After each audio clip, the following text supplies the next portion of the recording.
Yang terhormat Ibu Nikada Supatmini, SAG MPDH, selaku dosen pengampu mata kuliah Profesi Pendidikan di Universitas Indo Negeri I Gusti Bagus Sugriwo Denpasar, beserta teman-teman yang saya banggakan.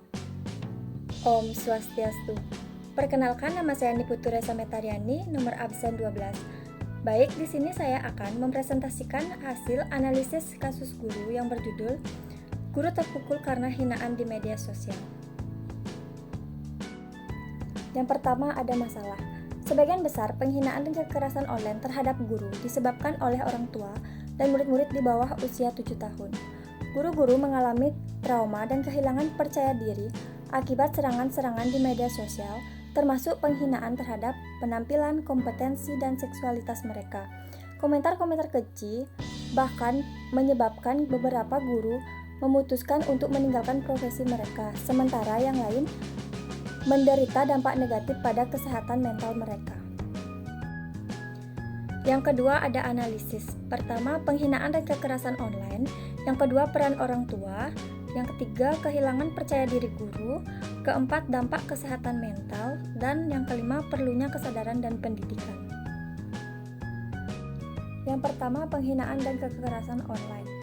Kasus ini menggambarkan fenomena yang semakin umum terjadi di era digital, di mana guru-guru menjadi target penghinaan dan kekerasan secara online. Hal ini menyoroti dampak negatif dari media sosial dan teknologi digital terhadap lingkungan pendidikan. Yang kedua, peran orang tua. Orang tua yang seharusnya menjadi pendukung dan mitra dalam pendidikan anak-anak, di sini justru menjadi bagian dari masalah. Ditemukan bahwa 1/4 dari penghinaan dan kekerasan online berasal dari orang tua, yang menunjukkan pentingnya peran orang tua dalam mengajarkan anak-anak tentang etika dan perilaku online yang baik. Yang ketiga, kehilangan percaya diri guru.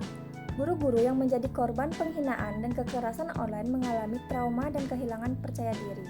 Ini dapat berdampak negatif pada kualitas pengajaran dan kesejahteraan mental mereka.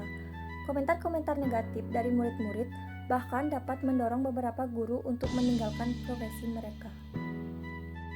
Yang keempat, ada dampak kesehatan mental. Guru-guru yang terkena penghinaan online juga mengalami dampak pada kesehatan mental mereka. Hal ini menyoroti perlunya dukungan dan sumber daya bagi guru untuk mengatasi stres dan trauma yang terkait dengan kekerasan online. Dan yang kelima, perlunya kesadaran dan pendidikan. Kasus ini menegaskan perlunya peningkatan kesadaran tentang dampak negatif dari perilaku online yang tidak pantas, baik di kalangan murid maupun orang tua. Pendidikan tentang etika digital dan penggunaan yang bertanggung jawab dari media sosial menjadi penting untuk mencegah terulangnya kasus serupa di masa depan. Selanjutnya, ada solusi. Yang pertama, yaitu pendidikan kesadaran digital. Sekolah perlu mengintegrasikan pendidikan tentang etika digital dan penggunaan yang bertanggung jawab dari media sosial ke dalam kurikulum mereka. Ini bisa dilakukan melalui program khusus seminar atau pelatihan untuk murid, orang tua, dan staf sekolah. Yang kedua, yaitu kolaborasi dengan orang tua. Sekolah harus aktif melibatkan orang tua dalam upaya untuk mengatasi masalah ini. Dapat dilakukan melalui sesi penyuluhan, konseling, atau pertemuan antara orang tua dan guru untuk membahas pentingnya perilaku online yang baik dan dampak negatif dan penghinaan terhadap guru. Yang ketiga, yaitu pembentukan kebijakan sekolah yang jelas. Sekolah harus memiliki kebijakan yang jelas dan tegas terkait dengan penggunaan media sosial dan konsekuensi dari perilaku online yang tidak pantas. Hal ini dapat mencakup sanksi disiplin bagi siswa yang melakukan penghinaan atau kekerasan online terhadap guru. Yang keempat, yaitu dukungan dan pelatihan untuk guru. Sekolah perlu menyediakan dukungan mental dan emosional untuk guru yang menjadi korban penghinaan online.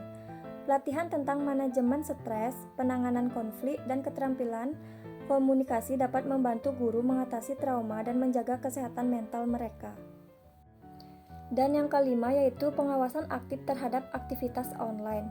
Sekolah dapat melakukan pengawasan aktif terhadap aktivitas online murid-murid mereka, baik di dalam maupun di luar lingkungan sekolah.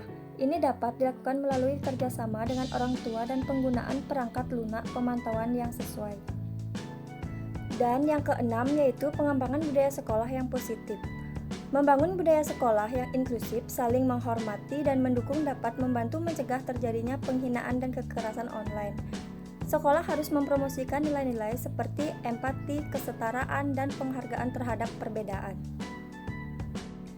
Baik, karena tidak ada sesi diskusi, saya akan langsung bacakan kesimpulan. Baik, dari presentasi tadi dapat kita simpulkan bahwa edukasi digital diperlukan untuk membentuk perilaku online yang positif. Kolaborasi dengan orang tua penting untuk mengajarkan etika digital kepada anak-anak.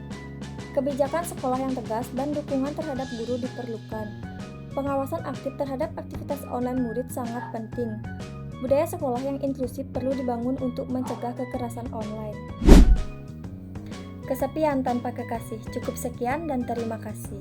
Terima kasih atas atensinya. Saya pamit. Sampai jumpa di presentasi atau diskusi selanjutnya. Saya tutup dengan Parama Santi. Om Santi Santi Santi Om.